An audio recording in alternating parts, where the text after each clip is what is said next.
Pero yung nag-drive yung kasama namin nakaraan. Sa Kasilag. Tanong ng guard sa akin. Pre, ano nga ba? Sino nga yung pangalan ng bangong driver? Bakit mo alam ako? Sino nga? Sabi, bakit mo nga alam? Ako, ang pangalan sino? Sino nga? Sino nga, pre? Sino ang pangalan? Sino? Yung driver ba? Hindi ko alam.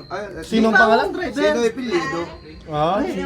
Sabi pare nila yan, bingot. Ano nga po? Sabi ako pare. Pare, ano kang batain? Bingot pare. Sino nga? Ay, yung pangalawa, nung pangalawa na anak. Pare, bingot pa rin. Nung pangatlong panganak. Sabi, pare, ano kang batain na yung anak na yung pangatlo? Tuloy, ang pamiminong. Ban, ikaw na nga lang dyan nasa Bukana pare. Yun pala. Nasa ilalim na ng lamesa. Yun pala apelyido, bingot. Isang 6 liters. Nasa ilalim na. Ikaw na lang nandyan eh. Eh, isa naman kami. Come on.